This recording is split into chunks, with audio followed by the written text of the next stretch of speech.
They don't understand that their job is to lend money to people so they can build things so we can put people back to work. They don't get that. You need to listen to us. We know what people need. We know how to fix the economy. We hated Henry Ford.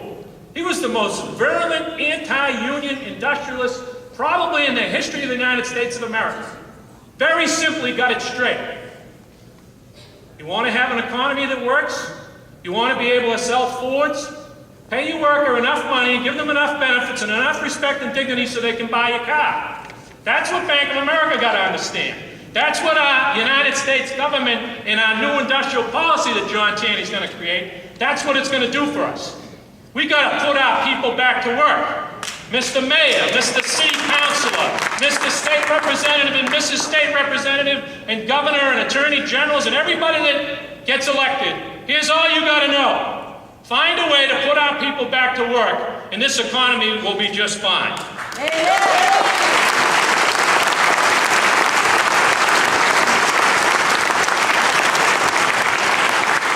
Let me finish with this, Mr. Speaker. You knew you weren't going to get off the hook.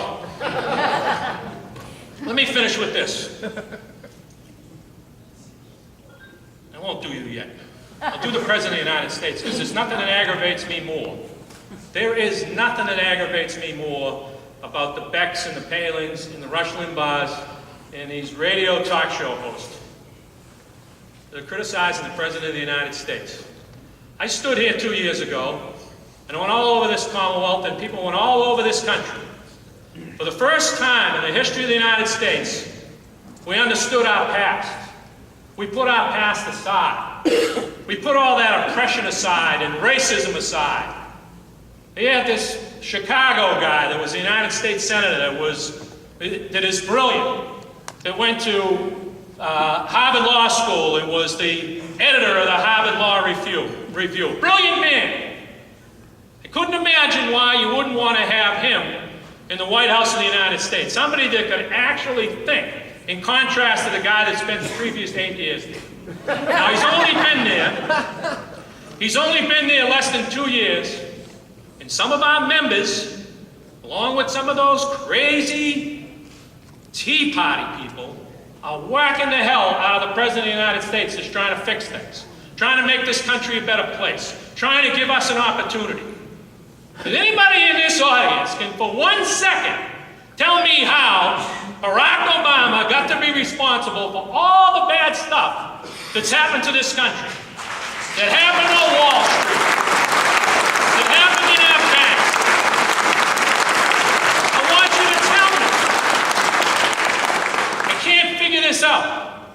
So we, as labor people, got to make sure we use... Did I do something wrong? You asked the question, I gave the answer. Republican propaganda. Thank you. Republican propaganda is the problem. The right-wing think tanks that's tapping into the energy and the anger and the frustration that we all have because we have 9.5% unemployment here, because we really have 15% unemployment. We really have 20% unemployment when you count the people that are working part-time and want to go to work and need a job. There are literally hundreds of thousands of people in the Commonwealth of Massachusetts that are frustrated. But we need to channel that energy. We need to talk to the John Taneys and the Stevie Lynches and our congressmen and Senator Kerry. By the way, don't waste your time with Brown because he ain't listening. His phone's shut off. You ever try to call his office? You get an answering service. Unbelievable. It's beyond me. But we got to get the job done. We got to figure out what's going on. All that really matters to everybody in this room, all that really matters to anybody that ever worked for a living is a job. So let me finish with this. Whether someone, Mr. Speaker, this is for you. And the governor, if he was still here, I was hoping he was still here. Jimmy, you got the tape recorder going? Don't leave the casinos on the 1 yard line.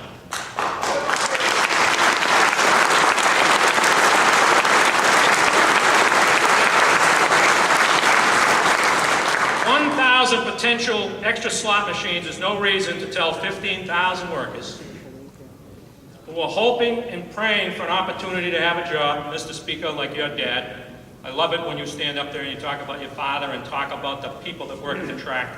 Bless you for that. And this isn't just directed at you, obviously. Every state representative, every state senate, the president, the governor of the Commonwealth of Massachusetts. When someone accepts the extra 1,000 slot machines, or someone accepts 1,000 fewer slot machines, somebody's got to make the deal. But no worker and no voter is going to accept politician choosing no jobs over 15,000 jobs. We got to go back to work. Everybody said that. The other thing we got to do is we got to do FMAP money. Biggest industry in the Commonwealth of Massachusetts, healthcare. This is what really grates me about Brown. $655 million into the Commonwealth of Massachusetts FMAP money. Federal, Medicaid, something or other. Stevie and John know what it is. But it's $655 million to the Commonwealth of Massachusetts. Scott Brown voted against it because it was going to raise the deficit. He didn't mind raising the deficit when it gave tax breaks to people on Wall Street or gave them $1 trillion.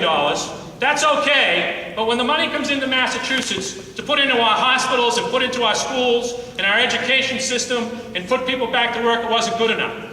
Mr. Speaker, please bring them back. Please take that $655 million out of the bank account, wherever it is, and put it back into the economy here in Massachusetts, and put teachers and firefighters and police officers and healthcare workers, and shore up our local hospitals and schools, and make a difference for the Commonwealth of Massachusetts. If you do that, if you Democrats who own the infrastructure here in the United States of America, and you own the political infrastructure here in the Commonwealth of Massachusetts, if you do it, if you make the difference, if you stand up, if you put people to work, if you have some urgency and some compassion and some caring for the people in the neighborhoods, if you walk up the steps of the three-decker, if you look in the eyes of the citizens of the Commonwealth of Massachusetts and you feel their pain, you'll go and you'll put these people back to work. You'll change Massachusetts, you'll change the economy, you'll change the United States of America, and we'll